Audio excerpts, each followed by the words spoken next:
So while we're still in a kind of meditative mode, let's just contemplate together a couple minutes. As we often do, asserting our motivation. Thinking, just contemplating for a few minutes how this particular kind of life that we have, this human body, this human brain, and we have so much freedom, so much opportunity.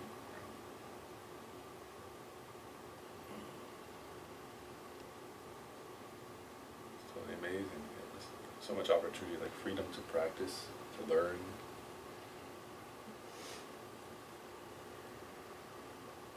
Help ourselves and help others. This life doesn't last long.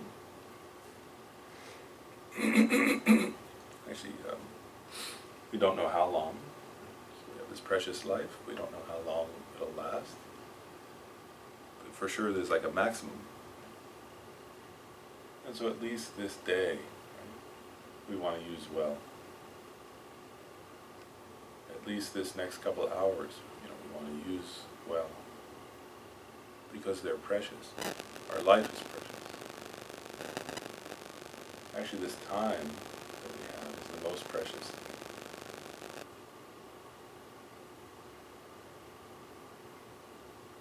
For sure, time being alive is more precious than gold, diamonds, millions of dollars.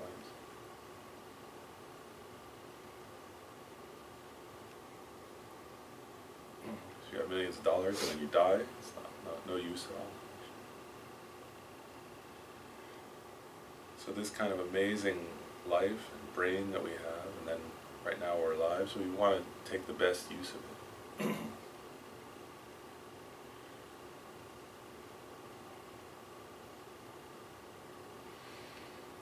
So the Buddha said,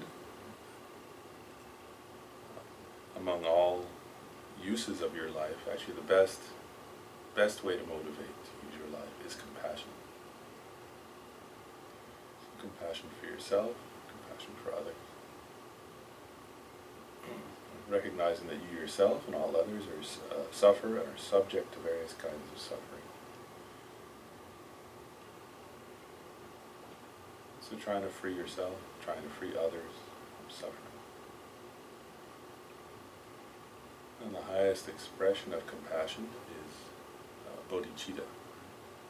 So the wish to the feeling of responsibility, taking responsibility for our own welfare and all others' welfare. Then striving for enlightenment to benefit all sentient beings.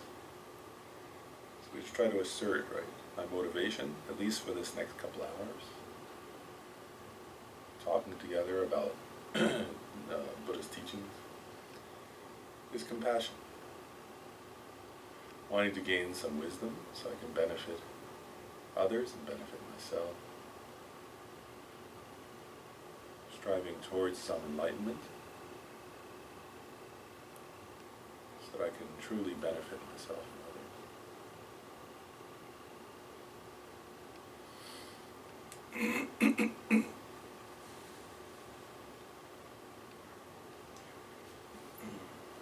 So as we contemplate today these topics, actually you'll see that they relate back, right, to compassion. So come together in a kind of more interactive mode. And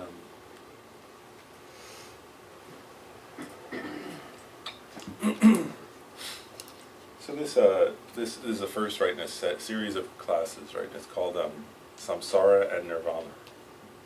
So I just have to ask to start off with, like, so what is samsara? Does anybody have a thought? What is samsara? Jody, what's that, Jody? Here. Here. Jody said here. It's an interesting question.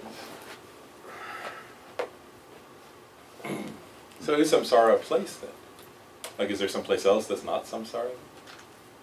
If here is samsara, then is there a place that's not? Is there a place you can go that, like, if I go somewhere else, then I won't be in samsara? Is there any place? Oh, hair. Oh, you said hair. Here. Oh, hair is In samsara. here. Oh. Here. So in your head is samsara. So is samsara not here then, too? Or is it not there? Outside. It's outside. Yeah. Outside this room? Or, yeah. So is it? It's an interesting question, right? Just our because like oftentimes when we say, "Oh, samsara," actually a certain like feeling or idea comes to mind of what samsara is. But it's good to contemplate what does samsara mean.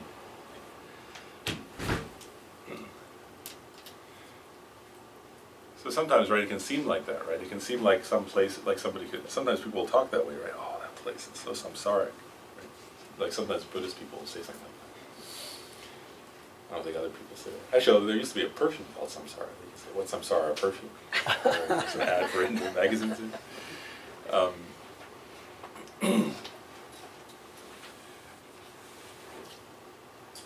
So actually, for a Buddhist, like when the Buddha described what samsara was, he actually said it's not a place. Really. Because places could be, in a sense, you can include places within samsara, but really. Samsara is our body, and is actually the body and mind of a person, right? And the experience of a person who's not enlightened. Right? So that's the Buddhist. So in other words, they would actually sometimes they say aggregates. So that just means your body and mind, right? That are created by ignorance and karma, by afflictive emotions and karma. Actually, that's really the definition, right? So having aggregates, which means having a body and a mind, that are created by a misunderstanding of how reality exists, and that based on the misunderstanding, continually, or at least most of the time, creates negative emotions or afflictive emotions, deluded states of mind. So actually, if you start to really, I just want to share this thought, if you really start to contemplate the Buddhist view on what samsara is, it's actually quite, it becomes a little, I think it makes, if you watch, Alice in Wonderland, or The Matrix, or any show about surreal, those seem mild, actually, compared to what the Buddha is saying, right? Because what the Buddha is saying is that your whole experience is samsara, right? Everything you've ever experienced is samsara, and even your own body and mind are samsara. Right? And so then, because that becomes a little weird, so you're trying to become free from what then, right? You're trying to become free from yourself. It becomes a little. It takes contemplation. So, and if you think deeply about it, it should be a little. What's there to say it? If it doesn't, if you really contemplate the nature of what the Buddha is saying about samsara, and it doesn't feel confusing and upsetting a little bit, or disturbing, then you haven't understood it correctly, right? Because the Buddha is making a fairly radical assertion. And I'll say this too, this is, the Buddha taught about, I'm going to put you can put this teaching in the context of the Buddha's teaching on the Four Noble Truths, or in the context of the Buddha's teaching on the 12 links of dependent origination. We'll look at both a bit. But, the Buddha taught the Four Noble Truths right after he became enlightened. Right? That was his first turning of the wheel of the Dharma, his first teaching. And, when he first became enlightened, though, right, he didn't teach for a while. Because he thought nobody will they say he thought nobody will understand. Right? There is this insight I've gained into the nature of things, no one will be able to understand it. And so he just stayed in meditation in Bodh Gaya, right? And they say in one sense he thought that, in another sense they say he did it because also you're not supposed to teach unless requested. Right? So he kind of hung out waiting, because also then the beings get merit from requesting. So he kind of stayed there in his in Nirvana, actually, right? He was in Nirvana. His experience was not samsara anymore. But then they say Brahma came, right, and asked him to teach. Then he went from Bodh Gaya to Deer Park, right, in India, and he taught the Four Noble Truths for the first time. And so this teaching on samsara, Nirvana was part of that teachings. That's why I'm bringing that up. And so I think it's good to talk about Samsara and Nirvana in the context of the Four Noble Truths. I think that's the best way to describe it. That's the way the Buddha first described it. So let's do that. And so I think we'll start with the first noble truth, right? So actually, do people know what are the Four Noble Truths? People say, I mean, if you may not know the meaning, but you say you know the words, right? Some people here know the words of what they are. Could somebody say what's the names of the Four Noble Truths? The truth of what? Truth of suffering, Cause of suffering. cessation, and path. Yeah. Okay. So people here. So the truth of suffering, the truth of the cause of suffering, the truth of cessation, and the truth of the path. Right? So. So these Four Noble Truths, actually, essentially, like sometimes they're taught in other orders, actually. Right? Like actually, because if you think about suffering and the cause of suffering, right? Well, by definition, the cause of suffering comes first, right? Actually, in other words, if you say, the Buddha said that there's suffering, there's a cause of suffering. There's cessation, and there's a path to cessation, right? So actually, he taught them out of order in one way, right?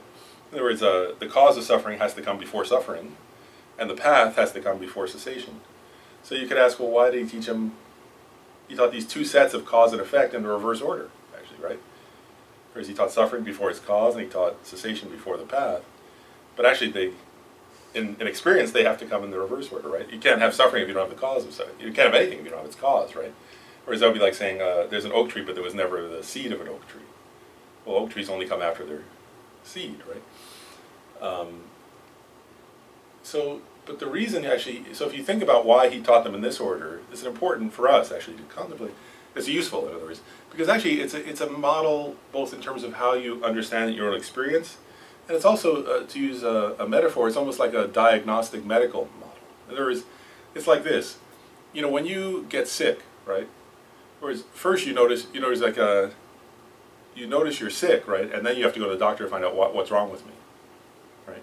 Whereas like, so even though the cause of the illness, right, like let's say you catch a flu virus, right? Well, actually, you caught the flu virus before you got sick, right? But you didn't know that. So what you're noticing is you're feeling terrible, right? So then you have to go check with the doctor, well, what's wrong with me, right? Is this a flu, or is it a cold, or is it some other, illness, right? And then the doctor has to do like whatever test to say, oh, it's this. The cause is, because, and if they don't identify it correctly, they can't treat it, right? So it's actually a medical model. In other words, you have to notice the suffering, and then you have to go and try to find out, well, what's the cause of this suffering, right?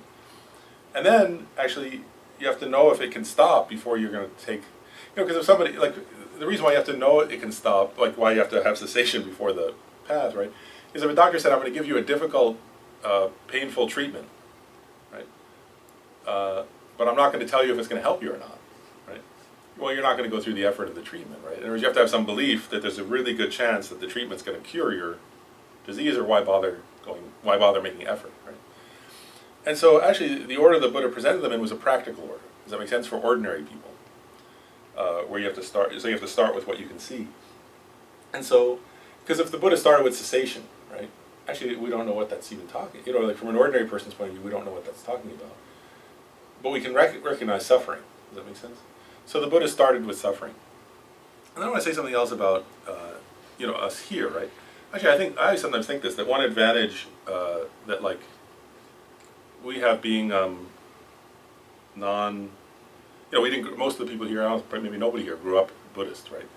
So actually nobody's coming to a class about meditation or Buddhism because, like, somebody told you to, right? Or your parents did, so you have to, right? So actually, if you think about it, we're all coming here because we recognize on some level the First Noble Truth, right? There is because nobody comes to a class about this because you're 100% already content with everything, right? Like then you don't need to go to something that seems a little foreign, right? So I think it's actually easy. In one way, I think we have an advantage over somebody who say is, grew up in Vietnamese culture or Tibetan culture or some other Buddhist culture like that, right? Because if we're here, we already have some recognition something isn't working perfectly, right? There's some sense of something's not entirely satisfying. So we already have some inkling of the First Noble Truth, right? And so the First Noble Truth, the truth of suffering, right, actually define, if you understand it well, then you understand what samsara is. And so I want to just describe it a little bit, because I maybe we'll put it in the context of three kinds of suffering. Okay? There are different actually, I want to say this too, like, for those of you who are taking the whole of discovering Buddhism, it's actually just this First Noble Truth of suffering is a huge subject, actually. It occurred to me as I was looking at it, I thought, you know what, we could do like a whole year just on the First Noble Truths, actually. It'd be easy. Or 2 years, or, you know, actually you could do much longer. I was looking up something the other day, and they say that the First Noble Truth, you start meditating on it at the very beginning of the path to enlightenment. And somebody had asked, well, once you're on the Bodhisattva grounds, do you continue to meditate on the truth of suffering? And I double-checked it. I thought, yeah, I think so. And then it said, yeah, you continue meditating on the truth of suffering up until you become a Buddha, actually. So there's no, so in other words, actually a year would be pretty short. You know? Actually, it would take a lot longer than a year.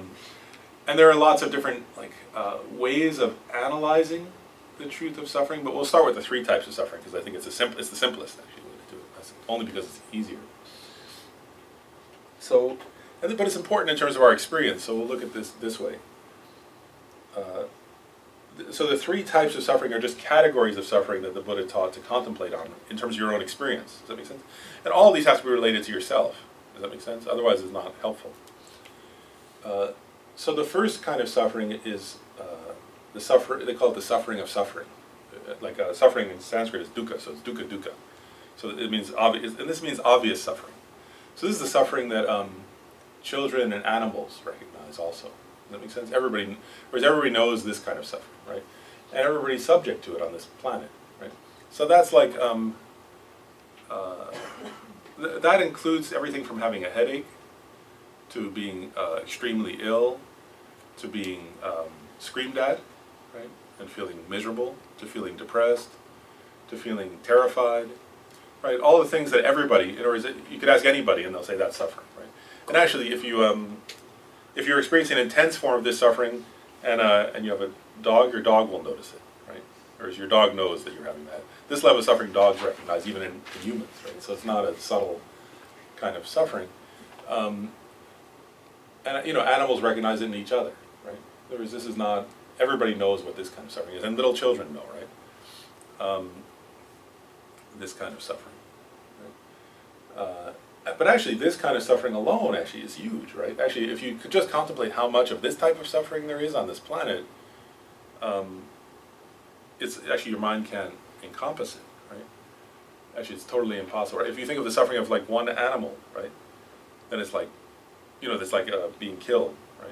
And then it's, if you really like were to watch that, right, it's like so hard to watch. But then you expand it by 2, and then by 4, and then by, you know, 100,000, 1 million, you know, and it goes on, right? And then humans, and like, you know, if you watch one person, right, if you're in a hospice watching one person with cancer, right, you know, then it's like who's dying or with some other disease, and it's unbearable. But then you say, wow, you know, there are people at every town, right, and every village, and every city, you know, and there's so many. So just that kind of suffering, actually, if you start to contemplate it, you can see it's like, but you see how this relates to compassion also, right?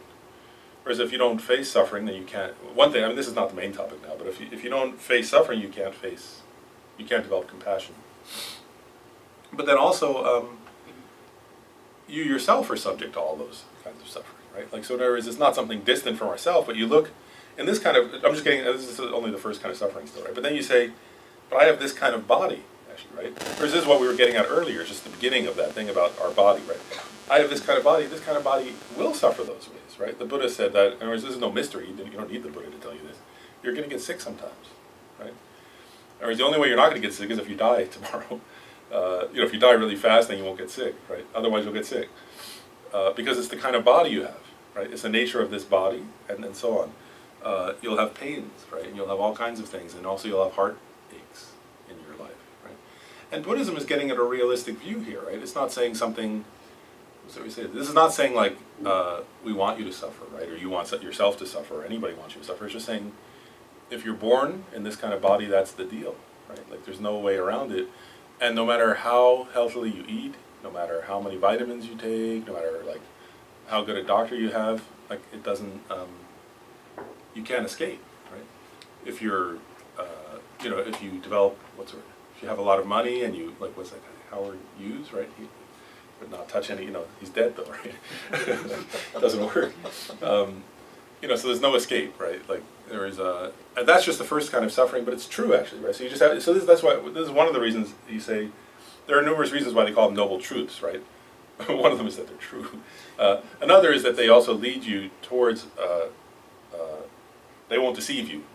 If you, in other words, because they're realistic, this is actually the whole thing in Buddhism actually, I think it's an important point, is that the whole deal with Buddhism is to be realistic actually. In other words,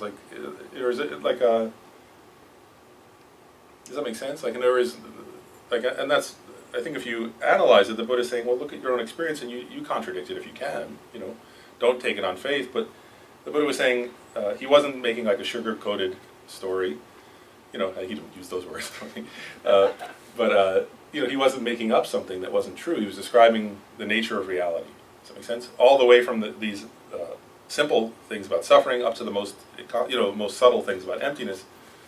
The Buddha was just describing reality, actually. So one was, there is suffering, right? And there are lists, if you go through there's 10, right, there's birth, the suffering of birth, which is not fun, right? Having your head, crushed and all that. Then the suffering of aging, which is not so fun, right? Some of us start to notice that, the suffering of illness, right? Which when you're really sick, oh wow, right? It feels like it's going to go on, when you're really feeling terrible, right? It feels like it's going to go on forever, actually, right? When you're in it, right? It's hard to remember it'll end. It always does end one way or another, which implies the foresight, death. Like one way or another, everybody dies too, right? Which is not a pleasant experience either. And so the Buddha was pointing these things out. Okay, so that's the first kind of suffering. Then there's a second type of suffering the Buddha was describing. Now this is samsara, right? We're talking about, and again, this is just from having this kind of aggregates, this kind of body and mind, samsaric aggregates, which means aggregates, body and mind, that are created by ignorance that misunderstands the nature of reality and karma. So then you'll always have the second kind of suffering also. So the second kind of suffering is more subtle, right? It's what ordinary people like us call happiness, right?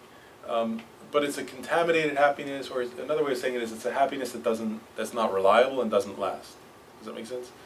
And so the Buddha said that's not real happiness then. So that's why he called it the suffering of change. That was the term he used for it. And the Buddha looked, right, and he said like he had been a prince, right? That's the life story of the Buddha, right? He had been a prince of a very wealthy, in a palace and all that. And he looked, right, and he saw that happiness doesn't last, right? By its very nature, it changes, right? And one way of identifying this kind of suffering is you ask yourself, if I continue doing the action continuously, right, would I remain happy? Does that make sense? So like, and this is simple, right? This is it's not, actually this one, animals don't recognize and children don't recognize, but if you contemplate it, it's not hard to recognize, right?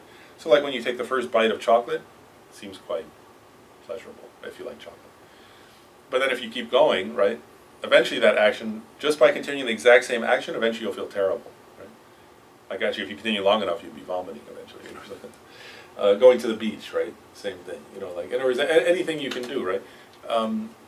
It's not saying don't do those things, right? Buddha's not saying that. He's just saying, he's just saying realistically. He's saying, just look at what happens with people, right? So they meet with some circumstance, they say, oh, this is great, right? And then as time passes, right, eventually they become, they want something else, right? Because that's not satisfying. All right. So by its very nature, the point of this one, though, it's an important point, is that it doesn't require something outside, right? What this is saying is like, because this is not, this is not saying, for example, you get a good job and then somebody comes and attacks you and then you're miserable, right? That's still the first kind of suffering. This is saying you get a good job, nobody attacks you, and eventually you get tired of that job and you want to do something else, right? And you're waiting for the weekend.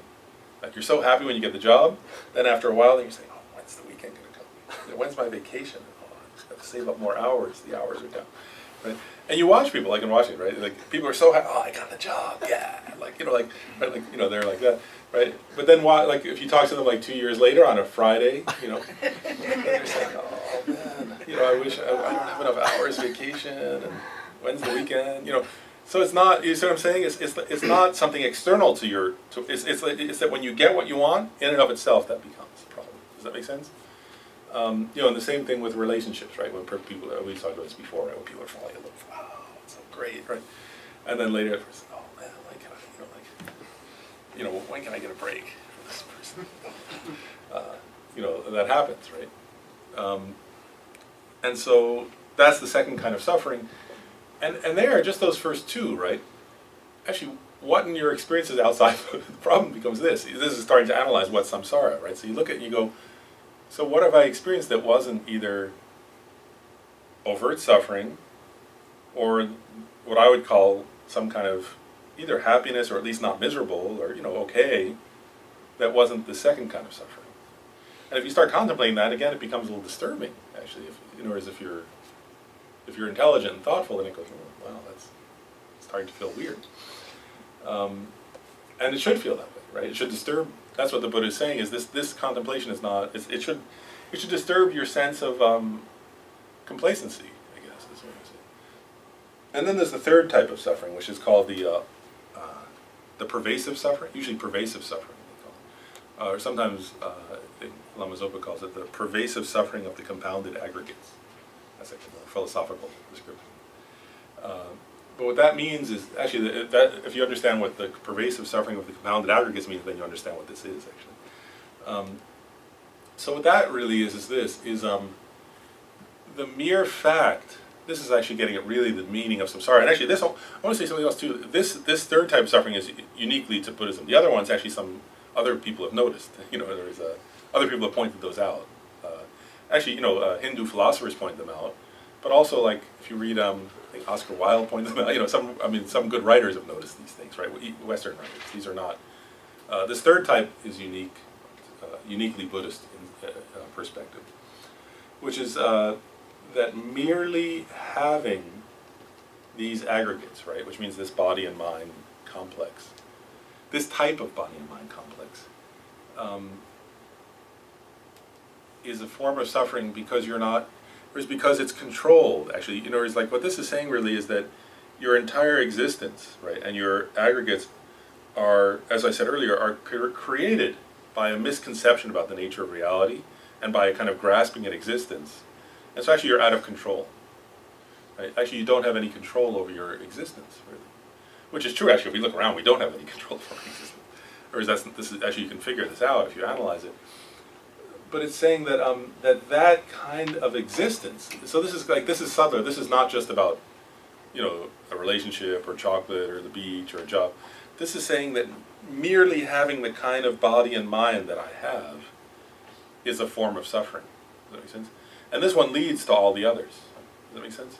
So and this one actually, if you understand it more deeply, what it's saying is this is, you know, is that this is how beings. There is a or what was I say?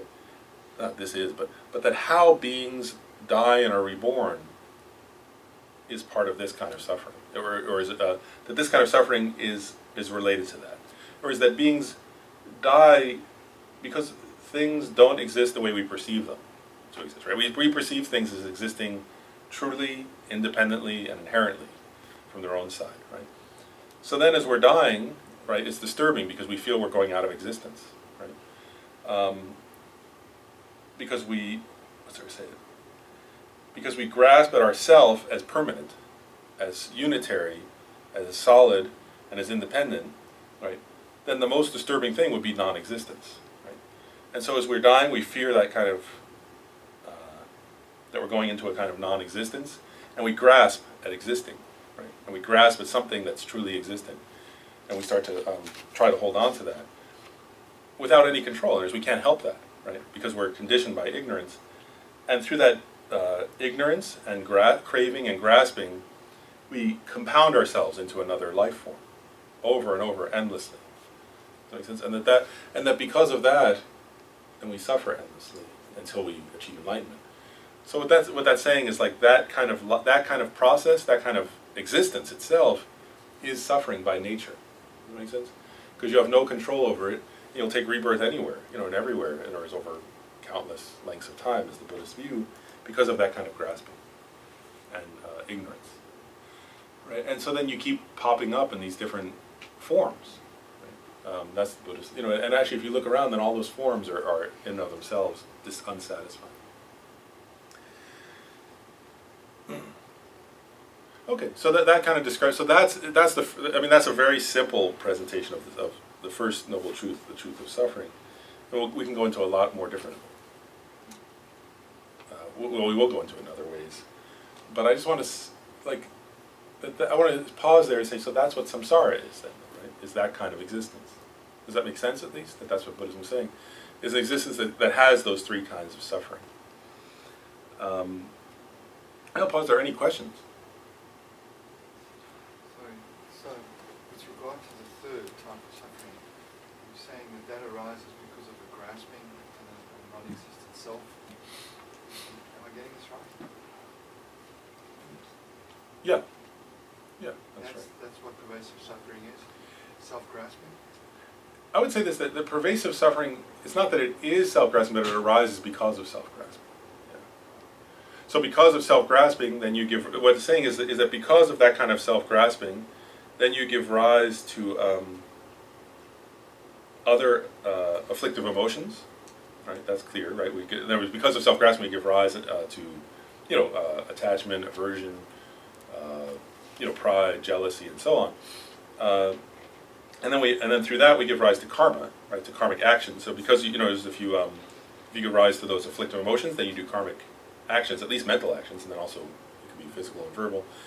And then that was why Lama Zopa used that word compounds. So there's once you do that, right? Once you have the self-grasping that gives rise to afflictive emotions and actions, then that compounds your suffering. In other words, automatically you keep giving rise to aggregates, to bodies and minds, a body and a mind that suffer. That's the reason. So it's caused by self-grasping, but it's that whole process. It's that kind of stuff. So can I see if I understand? You're saying that because of self-grasping gives rise to afflictive emotions, which then give rise to a set of causes and conditions that lead to further suffering. Yeah. Is that what the third type of suffering is? Yeah, although usually the only thing I would add in, usually, if you're going to really be precise, is give rise to aggregates or to a body and mind that suffer. Okay. Yeah, I would just add that clause. Thanks for that technical clarification. Yeah. Yeah. What about an enlightened being who's still, before they die, after enlightenment, like Buddha after he got enlightened, who still has like the same aggregates and everything? Yeah. So you're asking, are those samsara or not? Is that what they question? Or basically, do they still suffer or? No? There are different. Actually, it's interesting. I mean, on that one, the different. I don't want to get too deep into this, but there are different. People who've studied some know that there are like different. The Dalai Lama often mentions this, right? That there are different philosophical tenet systems in Buddhism, right? Different like subtle levels of subtlety, basically. So there are different. You call them different tenet systems is technical, but you can almost call them like different schools of thought or different different schools of philosophical thought. Some of which are more simple and some of which are more subtle. Does that make sense? And so according to the according to some of the we might call lower level philosophical schools, less subtle philosophical schools, they would say that that the body is that those bodies still are samsara, that they still suffer, even for somebody who achieved, so for example, the Vaibhashikas, who are the lowest of the four schools, they say that that those kind of bodies do suffer, right, and are samsaric aggregates. From a Mahayana perspective, the Buddha's body is not, they would say that the Buddha's body is actually created not through ignorance and afflictive emotions, but is created, that its cause is not actually afflictive emotions and so on.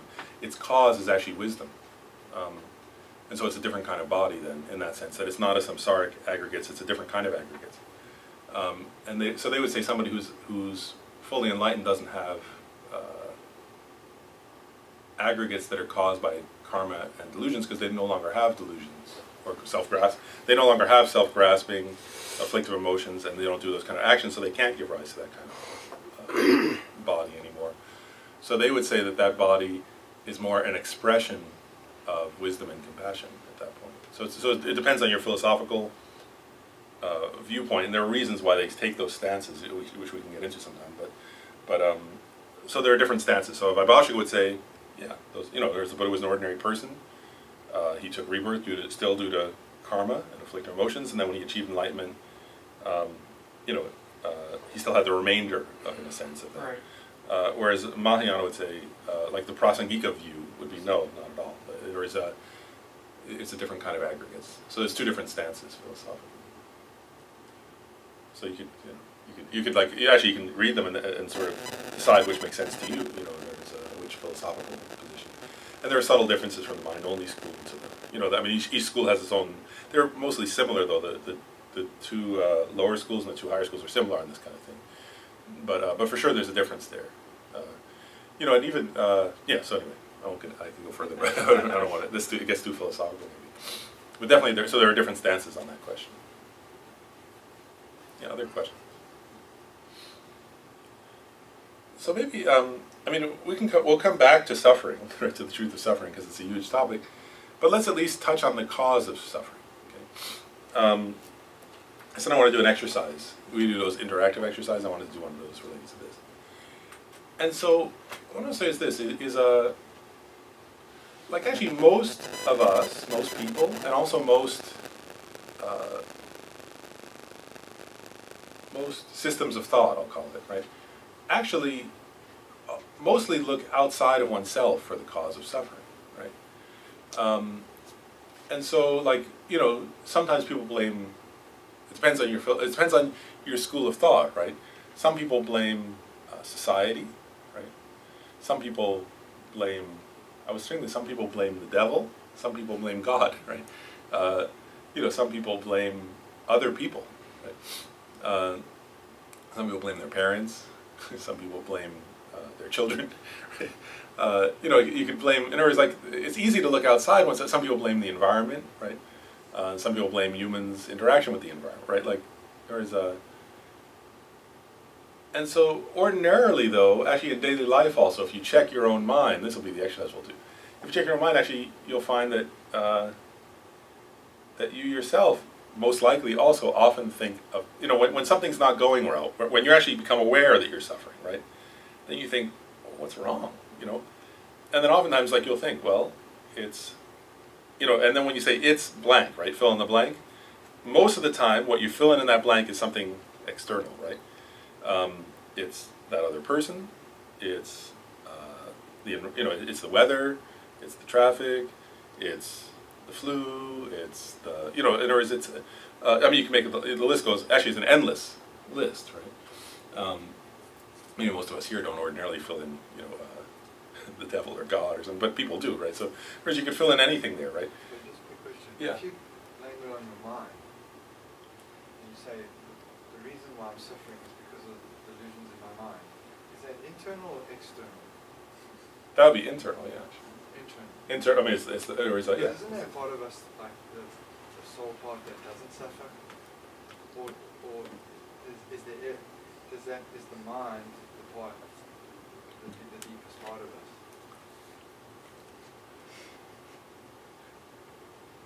Say a little more what you mean. I'm not sure. I don't want to answer it incorrectly. So. I don't know if you can answer incorrectly. Because you said the soul, right? Yeah, I know Buddhism doesn't really use this term, the soul, but Buddhism might use the term beings. Is there a part of us that doesn't suffer? Maybe that's the simplest question I can ask. What Buddha? I'll answer. I'm sort of thinking from different philosophical. I'm going to answer the question, sort of more from the higher school's perspective. Okay, like the Madhyamaka perspective, let's say, right? Which is this: what is the being, right? What are you, right? There is that your sense of self, right? You as a being, right? Are labeled on, is a label, right? There's person is a label by definition, right? And then it's labeled on a body and a mind, right? And within the mind, there are many different things. There are like mental factors. There's awareness. There's, you know, so like there are many factors in your mind. There's like bare awareness of like the color yellow on the wall, and then there's maybe feelings about that, like, oh, I like yellow, or I don't like yellow. You know, there are a lot of different things in your mind, but those are all within. Those would all be considered mind and mental factors, right? And so what Buddhism would say is that you as a person are just labeled on that, right? It's a label. It's a you exist as something merely labeled on the body and the mind. Right? And so your body and your mind, as we just talked about, are conditioned by karma, by ignorance, you know, or self-grasping, afflictive emotions, and causes and conditions, actions, and so on. And so they would say that's all suffering. It's all in the nature of suffering. There's nothing else, right? There's just a label. Is it the body and the mind, and that's it? Yep. Yeah. I mean, that's an answer. Yeah, that's it. Yeah, there are different levels to mind, but that's it.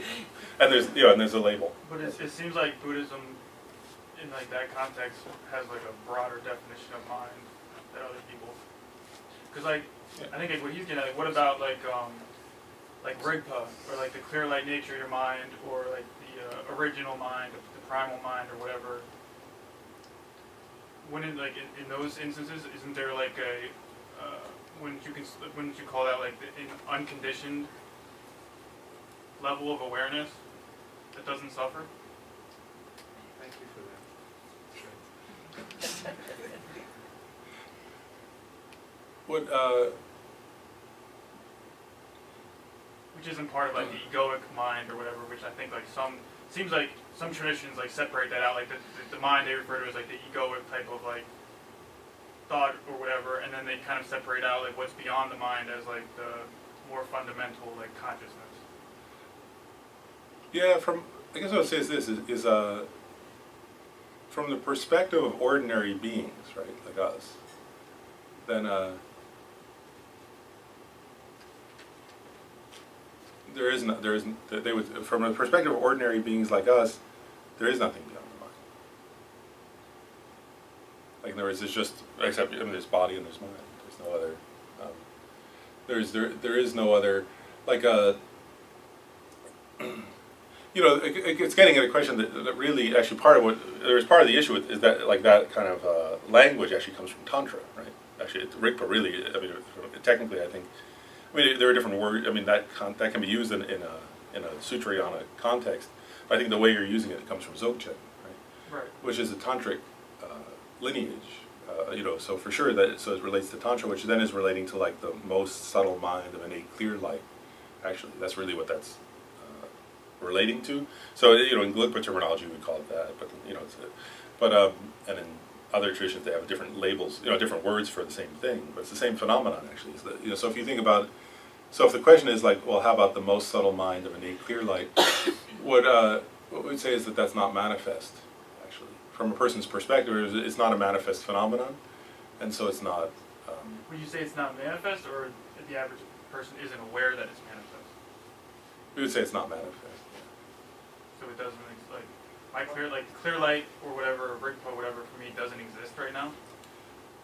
Yeah, you could say there's a potential for that, but it's not manifest in any way actually. So it's not. Is there a way to access it for you ordinary beings? Well, actually, we'll get to that there's a series of the last in the Discovering Buddhism. The last ones are what's it called, Introduction to Tantra. Actually, we'll get to that in there. There are ways to, but in this, in terms of the analysis of suffering and the cause of suffering, that's not anything that's related to anything we experience. So it's not relevant in a sense. Like in terms of yeah, you could say it that way. That you're not experiencing. Or is it, if somebody's actually experiencing that level of mind and is realizing emptiness, then that's different. But actually, even that level of mind, if you experience it, actually, it's an interesting point. Like, I'll say this, like, actually, from at least the way that Gelugpa presentation, right? Actually, you do experience, like, the mind of the most subtle mind of innate clear light. Actually, everybody experiences it when they die, at the moment of death. What we label, which is after you stop breathing, actually, sometime after that. That is that mode. I mean, they say everybody experiences the clear light, the most subtle mind, and that's still samsara, actually. There's because it's not realizing any wisdom. It's just the most subtle mind of innate clear light, but it actually is. It's still. It's not realizing the lack of inherent existence of phenomena. It's not free from self. It's not realizing the antidote to self-grasping, and so it's actually still samsara then for an ordinary person. It's not anything outside samsara.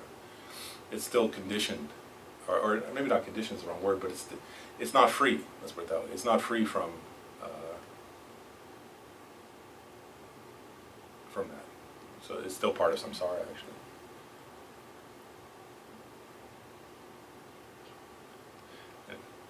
But okay, I'm getting a little philosophical again. So I want to go back to the cause of suffering. That's very helpful what you just told us. Okay, well, good. And we'll get more into it in the class on tantra. Actually, we'll cover that in more clearly, I think. Then, but so the cause of suffering, right? So this is so Buddhism, right? Buddhism is asserting that suffering is a subjective experience, right, that arises in the mind, and so its causes. The causes of suffering are in the mind. Does that make sense? And so, go through and within Buddhism there are different levels of subtlety in terms of analyzing the cause of suffering. So on a gross level, one can say craving and desire are the cause of suffering.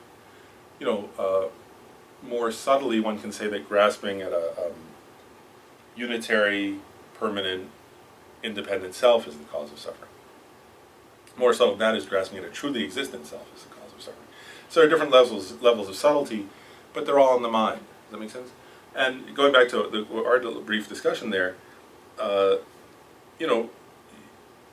some kind of grasping at a wrong understanding of how one exists is the underlying cause of suffering. And then I wanted to mention this, that those gives rise to the 6 root afflictive emotions. I just want to at least mention what they are. We're going to go into these in more detail during this whole module. But those are attachment or desire, right? Anger or aversion, pride, ignorance, afflicted doubt, and wrong views. Which one is hatred fall under? That would be anger, hatred. You could those all are the same. Anger, aversion, hatred are like a continuum. Or you could, as we say, there are different translations of the same thing. And actually, when we get into we won't do it in this module, but there's a list there are longer lists of afflictive emotions where you actually split those out. So that, you could say almost that, for example, desire, actually, or attachment, is one afflictive emotion, but then there are many subcategories of kinds of, so within anger, there's spite, there's harmfulness, there's, there are different there are different subtypes, but they're all kind of related to anger or hatred. And so, from a Buddhist perspective, those are the cause of suffering. Does that make sense? And then there's one other, I guess you could say, is that, and then actions done under the influence of those are the cause of suffering as well. Does that make sense? So the afflictive emotions themselves, and then actions done under their influence, that's the cause of suffering. And it's quite simple, right? So in that sense, the cause of suffering is internal, right? It's not external. Whereas one has to look within one's own mind to find the cause of suffering. And so what I wanted to do, because we always do with the interactive ratio, I want to do a little earlier this time, then we'll come back and do more about these things. But just to start, because to me the important part here is to take this information, right, and then start contemplating it by relating it to one's own experience. So what I wanted to ask you to do is now to think a little bit about, in the last few days, the last week, at least certainly within the last month, we're not talking about a long time ago right now, is to think of something. Let's just think of one example, right, of something that annoyed you or upset you, some kind of suffering, something that made you mad, something that made you sad, whatever the bad emotional experience was, right?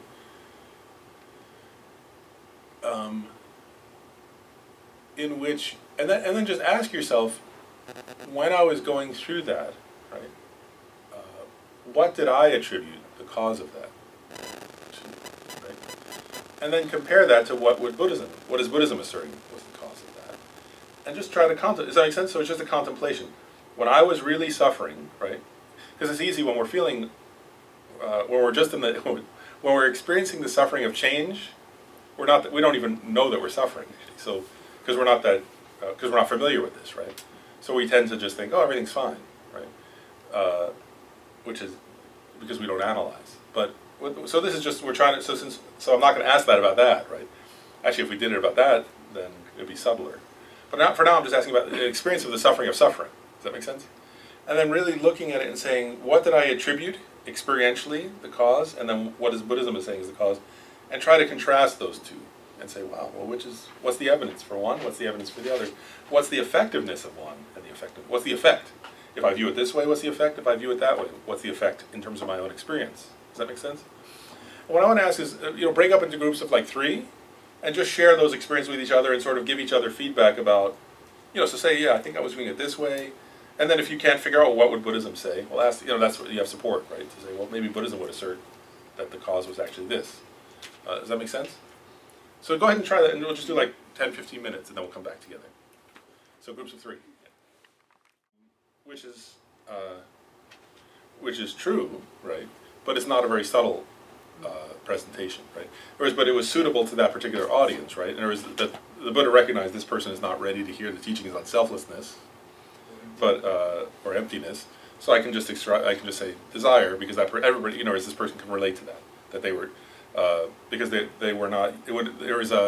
Sometimes it's said in some teachings that the Buddha could recognize that a certain person would be too frightened actually to hear, a teaching on emptiness or selflessness or something of that sort. So he would just say, the cause of your suffering is desire. So contemplate the faults of desire, and you'll, progress. And so for that disciple, that was a good description, right?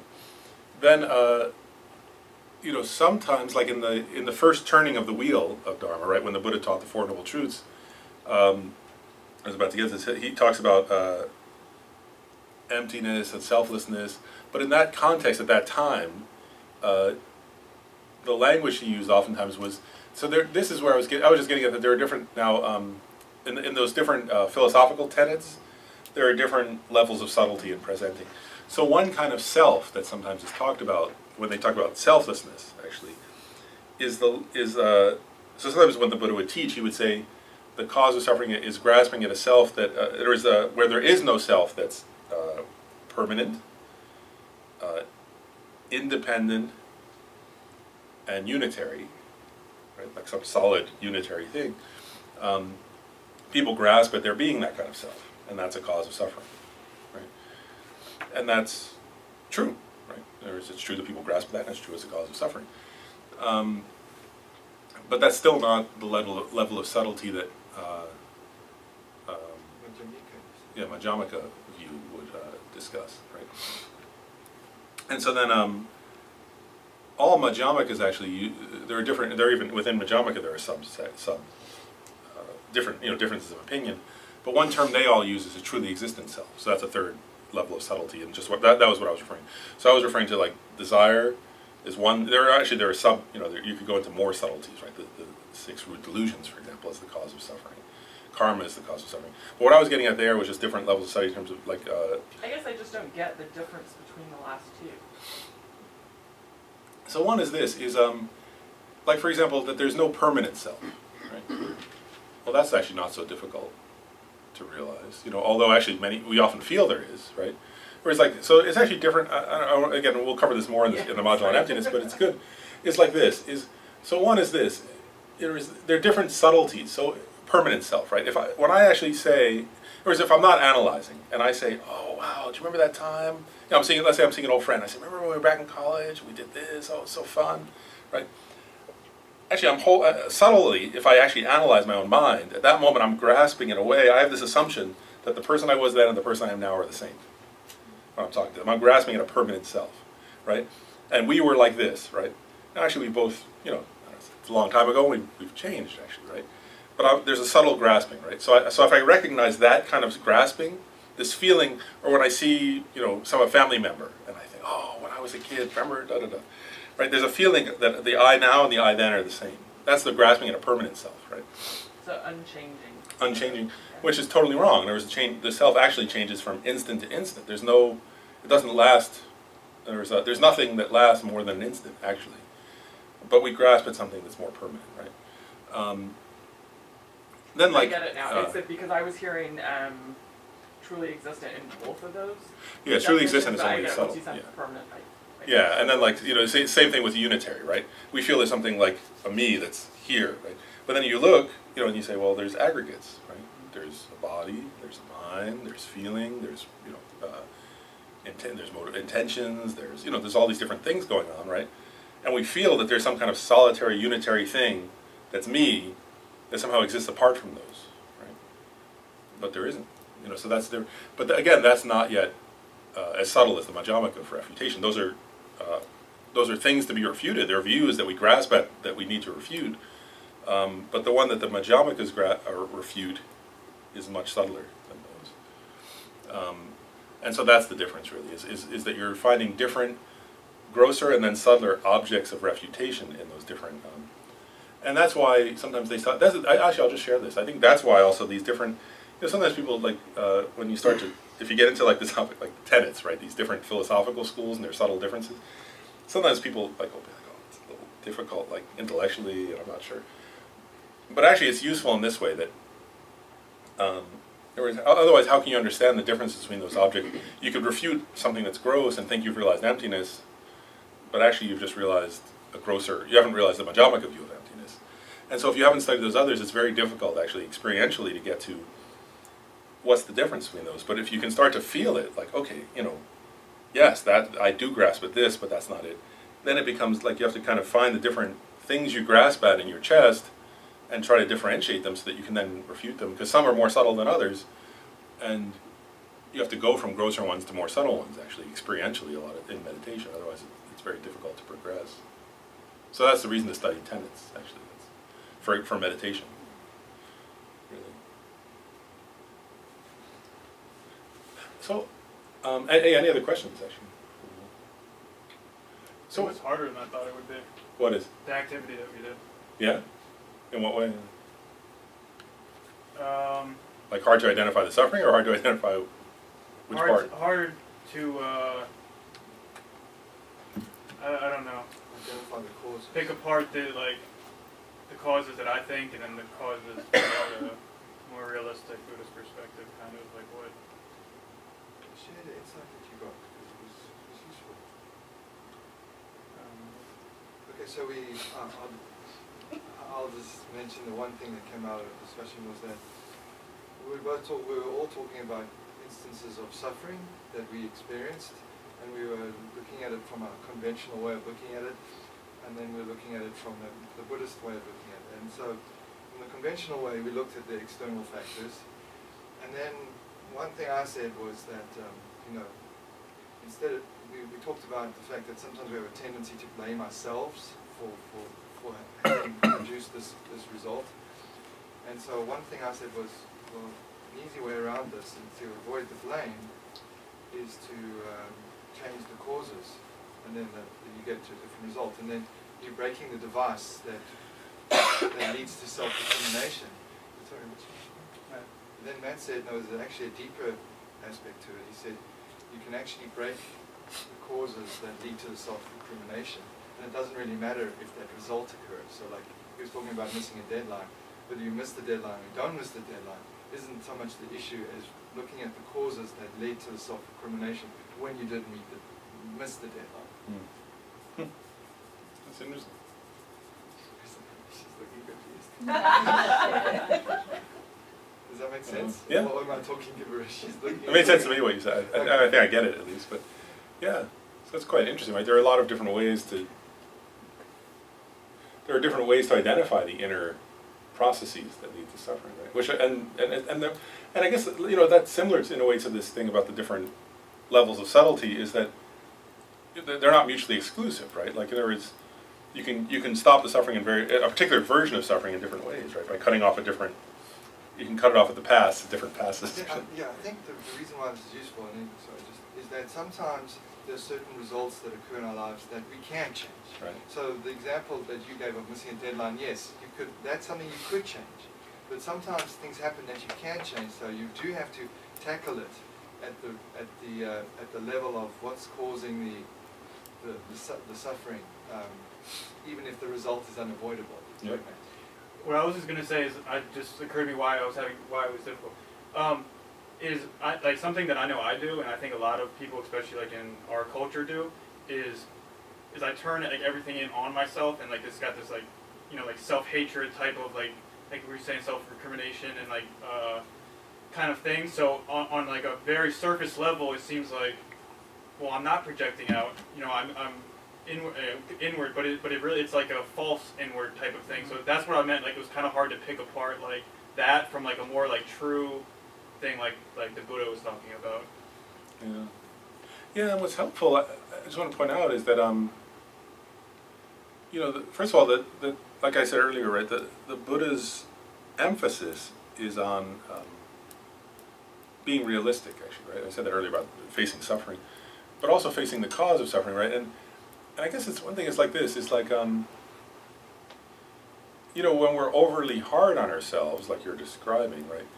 Actually, if you analyze the thoughts, right, this is getting at this kind of subtle analysis through introspection, and watching one's own thoughts and sort of analyzing them, is that if you watch your thoughts at a time like that, actually they're not realistic, right? In other words, they're exaggerated, and if you can check, in other words, there might be differences, but oftentimes they're a version of anger, right, or hatred, as you said, self-hatred, you use that term, right?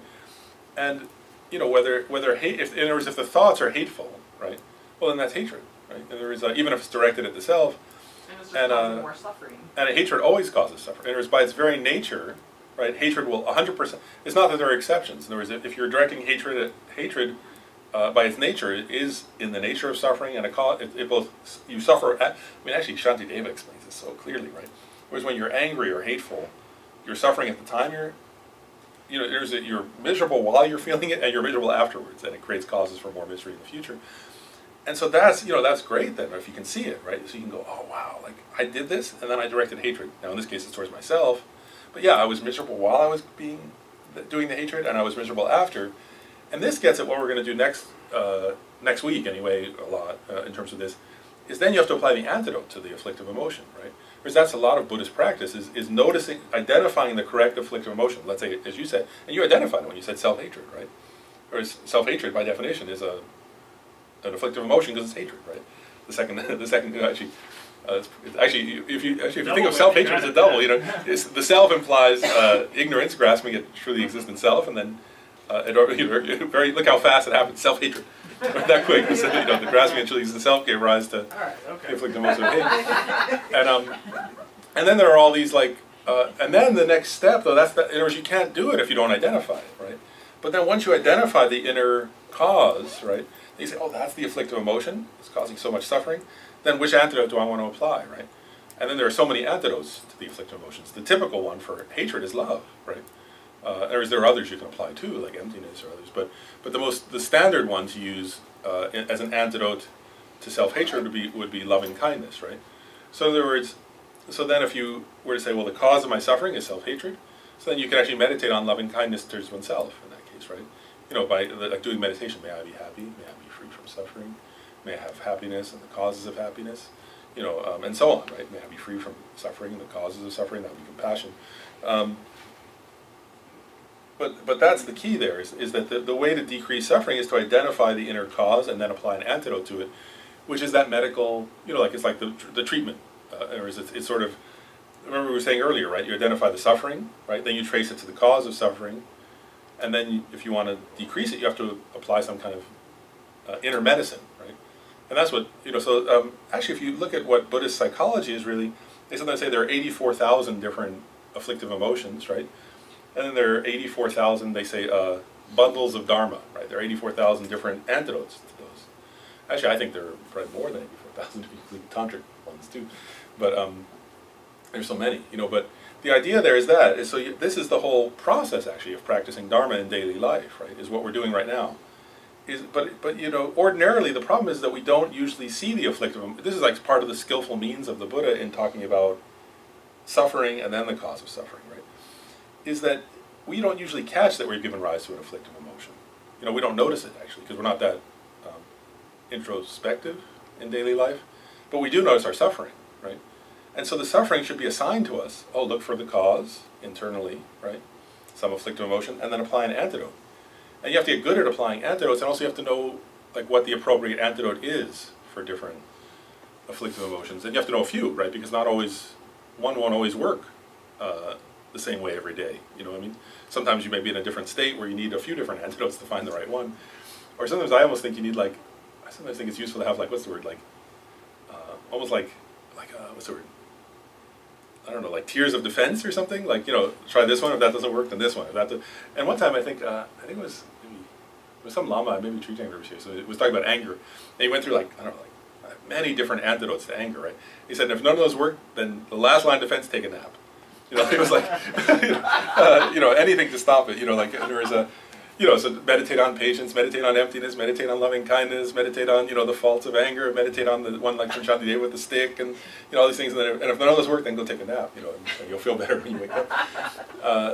But it's useful like that. It's almost like having a battle plan or having levels of intervention to counter these inner causes of suffering, right? And, and the other thing is ultimately, right, from a Buddhist perspective, ultimately, it's going to be, the wisdom of emptiness is undermines all of them. But on a practical level in daily life, if you haven't realized emptiness, well then that's not so easy actually. If you're really upset or if you're really, and if you're not good at meditating on emptiness, then that's not always going to, even though for somebody who's realized emptiness, then that would work fine. But for most of us, right, we need a variety of methods because it's not so easy. If you're really upset or somebody really hurt your feelings, if you're really upset with yourself, if you're really upset with something, whatever. So it's useful to be able to know what are the afflictive emotions and how do you counter them. Does that make sense? So that's really most of Dharma practice, is that. So I wanted to just, before, we still have a few minutes, I want to do one more thing, right, which is, I just wanted to describe a little bit more,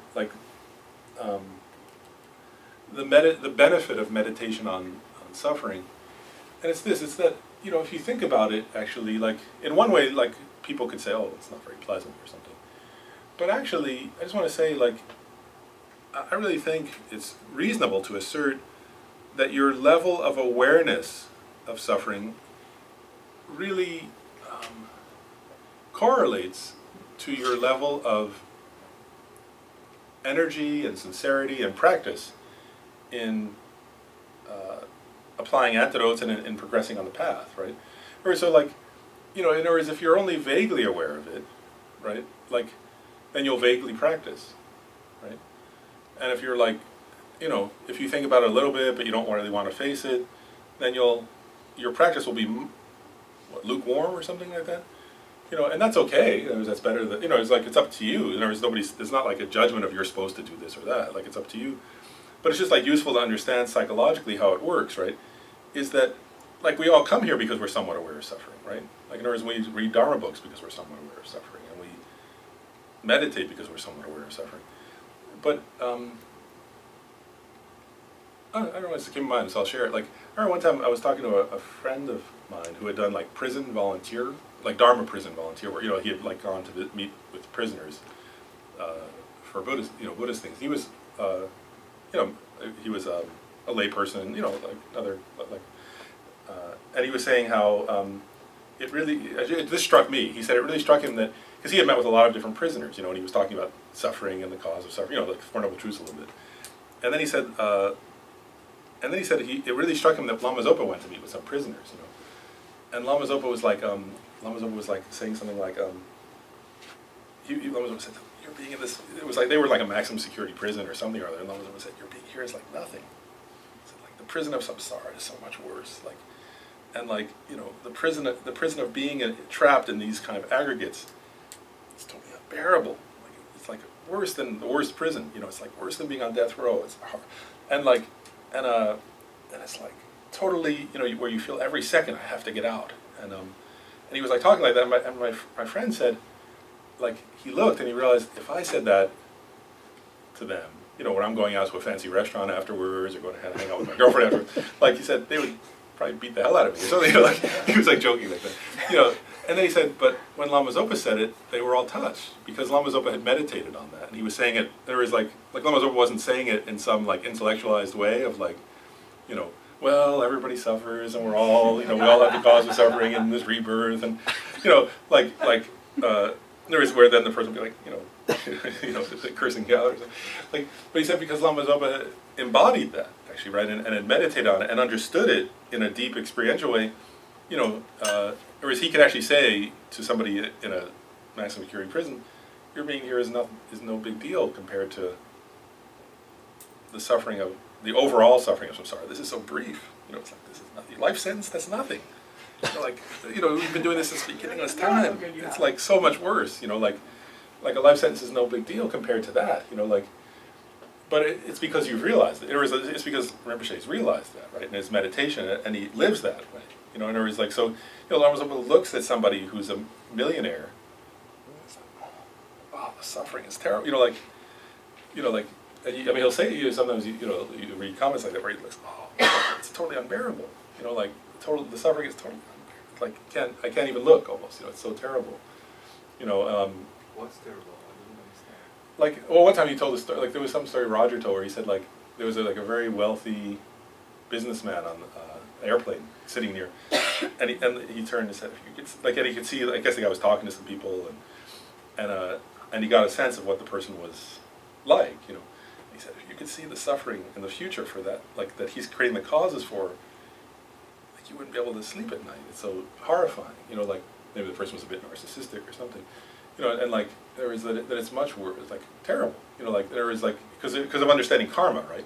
So if a person's like kind of, even if they're quite successful or good looking or whatever, you know, if they're creating the causes of suffering through selfishness and things, then it's like, you know, nothing, like sometimes Lama Zopa will say, he'll look at something, and you can tell it's from his experience, he'll say, oh, it's like, use toilet paper, like, oh, you know, like that, experientially, but that comes from having real, that comes just from, that's not like, I think it's really important to recognize, that's not from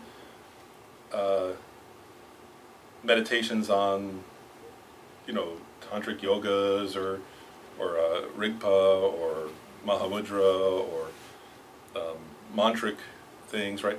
That's from he's meditated on these sufferings, right? On the sufferings of samsara, and so then like you have an attitude where you look, right, and you think, well, like, you know, in other words, you actually have a dharma attitude towards life, right? Where what ordinary, like they say that's the sign of being a dharma practitioner. Actually, is that what ordinary people find interesting, a dharma practitioner doesn't find so interesting, you know, and what dharma practitioner finds interesting, ordinary people don't find it. They said that that's the first sign that somebody's practicing dharma, actually, because it comes from having meditated on suffering and the cause of suffering, right? Where you look and like if people are chasing after the cause of suffering, right?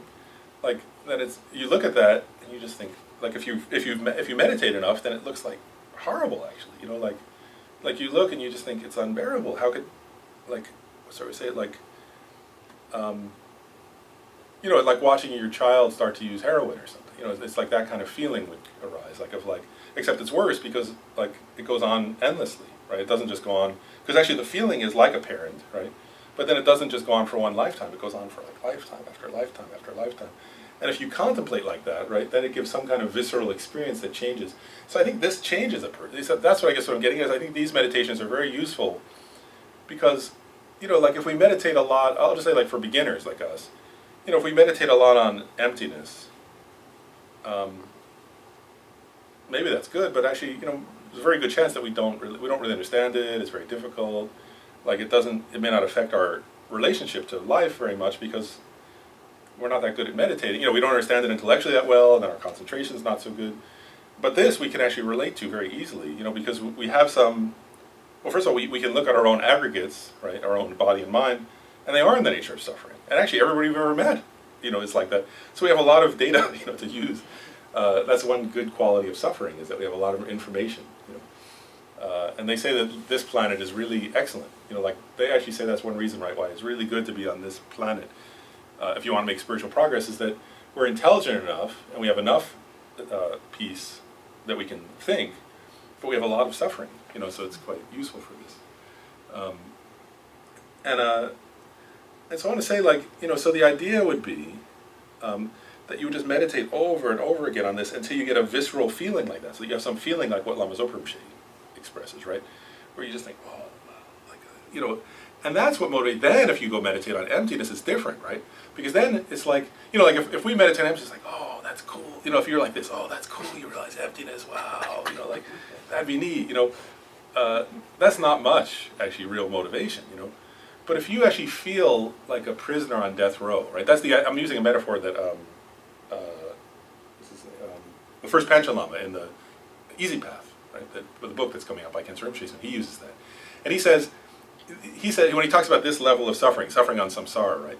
He says, let's say you could be free from the lower realms. You know how to create good karma, and you're free from the lower realms. Then he says that's like a death row inmate who's been being tortured, who's going to be killed in a few months, and he's been tortured, and then somebody intervenes and says, stop torturing him. You know, you say, it doesn't really give you much peace of mind. You know, like, well, I'm still going to be executed. You know, like, I'm glad, you know, thanks for not torturing me, but how about the execution? You know, like, and that, you know, that the person, the commentary says, like, day and night that person's thinking, right? Even in their dreams, they're thinking, how can I get out of here, right? How can I somehow escape the execution, right? And if you have that kind of feeling towards suffering, you know, then the teachings on emptiness are like different, right? In other words, because that's the only way out, actually, right? Then it's like somebody's handing you the key, you know what I mean? Like, you really feel like, oh, you know, like anything to understand emptiness, right? Because it's the only way out of that prison, you know what I mean? There is no physical key to samsara, right? The key to samsara is understanding what Nagarjuna taught about emptiness, right? To understanding the view of the view of the Madhyamaka view. So then your relationship to the Madhyamaka view, right, to meditation on emptiness totally changes, right? It's no longer like, oh, that'd be cool. It's like, this is a matter of, it's more important than life and death, actually, right? Because it's the only way out of, it's the only way to permanently cause the cessations, right, of suffering. So you see what I mean? Like, how if you don't meditate on it, then, I don't know, then when you meditate on emptiness, it's not really, it doesn't have that power, you know? Whereas somebody who's meditating on those other things, then it's like, wow, you know, like they hold on to that view of emptiness, you know, so like in other words, like they don't, like they're willing to what's the word, to struggle to get to the correct understanding. And that's what Lama Tsongkhapa says, you know, in his Ocean of Reasoning, like he points out, he says, many in Tibet misunderstood emptiness, you know, and that to understand emptiness, like he studied so hard, he did all these retreats, right, he did like so much practice and meditation and asking questions and study, because he knew that was the only way out, right? And so he would do anything to understand it. And then finally he realized emptiness, you know, and so on. So if you don't meditate on suffering and the causes of suffering, then it won't, the rest of the path, like, will be, what's the word, like, you know, I'll use one other analogy. You know, like, if you, I don't do much of this kind of thing. I remember once I was trying to do a drill, like, I had a bit that was dull, and I also didn't know I wasn't pushing very hard, and I was like, and it was just spinning and spinning and spinning, and it was like not really doing it, you know, made a little indentation, you know. And I thought, well, you know, I'm not good at, I'm not good at this kind of, right? But, you know, and I think our meditation on emptiness can be like that then, you know what I mean? Like a dull bit without much pressure, like, you know, so you could spin for a long time and not penetrate anything. Whereas somebody who's really meditated on suffering and the cause of suffering, it's like having a sharp drill bit, and also, but it's also like having a very strong arm, you know, so it'll get down to the, to make the hole. So I wanted to say one other thing. So, you know, in past classes, we meditated on like the 3 types of suffering, right? The 6 which we did today. We had talked about that before. The 6 types of suffering, right? And then the 8 types of suffering, and then even the Panchen Lama expands it to 10, which I think was unique. So people know those, and we'll meditate on them maybe more. But I wanted to actually mention something else today, just briefly, just to expose people to it. This you don't have to memorize it, but I want to say, like, so if people heard of the 16 aspects of the Four Noble Truths, if some people have read about that before and things, so I want to say this is like, so those are things that, you know, that one, as another meditation one does, and I just want to share that one about suffering, just the truth. We're not going to go through that in detail about all 16, But this is just another way of meditating on the truth of suffering, but it's a little bit different. It's not just, it's a little different than the 4, the 3, the 6, or the 8. So I just want to cover this briefly. So when meditating on the true sufferings, or the truth of suffering, the first of those 4, the 4 aspects of the first noble, right? So there are 16 aspects of the 4 noble truths, so each one has 4. So there are 4 aspects of the truth of suffering. So the first one is impermanence. So this puts impermanence in a different context, right? It's connecting the truth of impermanence and the truth of suffering. And the idea here is this, right? Is that, well, first of all, like impermanence in Buddhism doesn't mean that it doesn't, I mean, it has a different, the real meaning of impermanence is not something that doesn't last forever. The meaning is that it changes literally from moment to moment. Does that make sense? Because we oftentimes think, oh, this building won't last forever, right? That's true, right? And everybody knows that, because the planet won't last forever, so the building can't last forever. But what impermanence in Buddhism means is that this building is changing instant by instant. Right? So that's important there. And then what this is saying is that when one's meditating on suffering, one contemplates how one's own mind and body are impermanent in that way. Does that make sense? So it includes the truth of death, right? But it also includes how it changes instant by instant. Nothing lasts, nothing can be held onto, and so on, which is a kind of suffering, right? And actually, like whatever we grasp at, right, it disappears, including our own body and mind, over and over. So it's recognizing that, and then instant by instant we're changing. Instant by instant, everything around us is changing. And then of course everything dies, and everything that arises passes away by its very nature, right? Buddha also pointed out, he said, things that arise due to causes and conditions cannot abide, right? Or by their very nature, it doesn't require something external. If a body arose due to causes and conditions, then by nature that body's not going to last forever, right? If a planet arose due to causes and conditions, that planet will not last forever. Does that make sense, kind of? So one contemplates like that, right? Disintegration, you call it. Everything disintegrates. Then the suffering. Then another one is the second aspect of the truth of suffering is like misery, right? And it's recognizing that one meditates on how these aggregates. So one actually would sit in meditation. You see, this is a little different. So one actually sit in meditation and meditate. Wow, this body is in the nature of suffering. It was produced due to causes that are imperfect and contaminated, and it can't help but suffer. Right? Whereas, as long as I have this kind of body, I have to suffer. It's not, nobody's imposing that on me. I didn't impose it on myself intentionally. It's just causality. This is that kind of form. This mind that I have, that hasn't realized emptiness, right? That is always grasping at things as truly existent, as independent, as solid, as permanent. This kind of mind that has anger, jealousy, pride, and so on. It's in the nature of suffering. One actually contemplates that. So one thinks, wow, like these aggregates. It's not, you don't think about, in this case, you're not just thinking about the kind specific sufferings, but you're actually analyzing your own body and mind and saying, wow, look at that, look at it. It's conditioned by causes of suffering, so it's in the nature of suffering. So it will have results of suffering, right? Because if the cause was suffering, then the result has to be suffering. And the cause of this body and mind was suffering. This life was ignorance and afflictive emotions. So one contemplates like that. And the third aspect of the First Noble Truth is emptiness. And then that one, this is not the, to clarify, bring back to your question, this is not yet the emptiness of the prasangikas, majjhamaka. But it's actually saying that I often feel that there's a supervisory self to my body and mind. There's a me that's kind of in charge. But there is no me in charge, actually. And there's no me that's separate from my body and mind that's running the show, right? We feel like there is, right? Yes, I have, because we say, oh, my body hurts. Or oh, my body feels fatigued, or sometimes we'll say, I feel fatigued, sometimes we'll say my body, right? Or, oh, but they hurt my hand, right? Or, oh, I stubbed my toe, right? Or, oh, I feel sad, I feel sad today, right? As if there's an I that's separate that can feel the sadness, or an I that's separate that can bang the toe, right? So we feel that there's this I, or self, that's like separate from the body and the mind, that's sort of in charge or running the show or kind of supervising the process.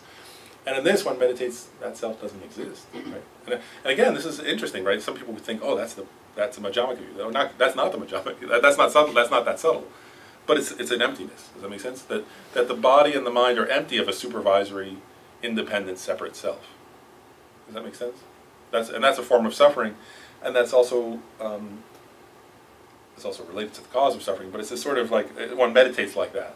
In other words, recognizing, wow, all the time I think there's some me that's running this and that's there. It doesn't even exist. And the last of the four aspects of the first noble truth is selflessness. And that one recognizes that it's similar to the emptiness, but it's slightly different. When one recognizes that these contaminated aggregates, right, the contaminated body and mind, first of all, that there's no independent self in them, right?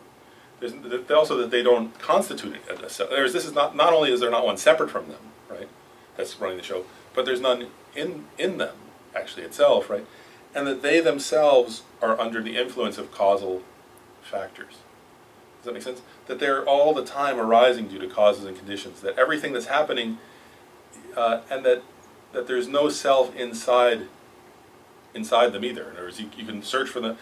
This relates actually to emptiness, I guess, but that there's no self-sufficient person within the aggregates. So you can search inside the mind. There's no self. You can search inside the body. There's no self. Right. And that the body is just produced by causes and conditions, right?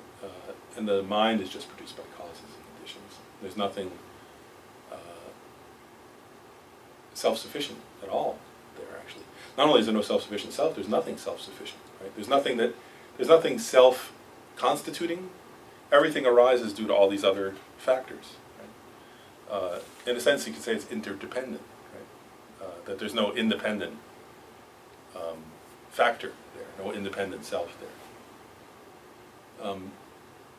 And so again, there's just another way of meditating. I'm just giving different ways, right? So you can meditate on the 3 aspects of suffering. There's 3 types of suffering, the 6 types of suffering, the 8 types of suffering, 10 types, or you can meditate on the 4 aspects, these 4 aspects of the first noble truth. But one does that, I'll just conclude with this, so in brief though, what one does is one contemplates whichever way one wants to. You don't have to do all those, right? You can pick 1 or 2, but one meditates on suffering in order to give rise, right, to that kind of feeling of, I guess it's that. The way to say it is like what the Panchen Lama says, right? When you start to feel like day and night, like even in your dreams that you want to be free, right? Then you've developed renunciation. Right? That's what's called, they call it renunciation, or definite emergence is another way of translating that term. Where you're striving then to achieve the second 2 of the noble truths, right? Cessation and the path. So does that kind of make sense? So we really just looked at the first 2 noble truths today. We'll stop in a second. Any questions though? Okay, great. And so, but I think, we could move on to the second 2 noble truths, but I think it would be maybe more useful. Tell me if you guys are okay with this. Next time we go through really meditate more on the 6 root afflictions, those 6 root afflictive emotions, and what the antidotes are. Because to me, that's a very practical level for us of something we can actually do in daily life. And then we'll briefly cover at some point what the last 2 noble truths are, so people know. But I think we could stay with these in terms of that, because it's actually causes of suffering. Where does one find that described? the 16 aspects. Oh, it's the 16 aspects of the 4 noble truths. Yeah. That exists. Let's see. So first of all, it's in the Abhidharma. I mean, it's in the Abhisamaya Alamkara. But in English, there are lots of books that I have 2 here actually. One is Meditation on Emptiness by Jeffrey Hopkins. He covers it very well. It is a great book if you, in general, on the 4 noble truths and on emptiness. This book, The 4 Noble Truths, by Geshe Tashi Sering, it also discusses it, clearly. I'm trying to think other. FPMT covers it in their curriculum on the Abhisamaya Alamkara, for example. So it's covered lots of places. Okay, well, let's dedicate the merit, actually, let's just do, since we, since we were meditating on the first noble truth, right, then it should be quite easy to dedicate in a good way by thinking of how not just myself, right, but every sentient being, right, every human being, every hell being, every hungry ghost, every animal, every human, every demigod, every god, every intermediate state being, all sentient beings in the universe, in any universe, are subject to the first two noble truths, to suffering and its cause. So through the power of our contemplating, discussing, talking about, meditating on the first two noble truths, right, in accordance with Buddha's teaching, right, and we can dedicate, may I myself realize, right, practice the path, first may I practice the path to cessation of suffering. May I fully actualize, right, the cessation of suffering. May I do so in the way that Buddha does so, in order to then lead each and every sentient being, right, to freedom from suffering and its causes. So having understood all the causes of suffering and all the kinds of suffering that beings experience, I dedicate these merits, right, to take full responsibility for eliminating the causes of suffering and the resultant sufferings for every ant, every cockroach, every spider, every fish, every human being, every sentient being everywhere. Wherever there's a sentient being who's subject to self-grasping, through this merit, may they be freed from self-grasping. Wherever there's a sentient being who's subject to the 6 root afflictive emotions, by this virtue, may I liberate them from the 6 root afflictive emotions. May I completely destroy samsara by this merit, breaking the wheel of suffering for all sentient beings as vast as the vastness of space.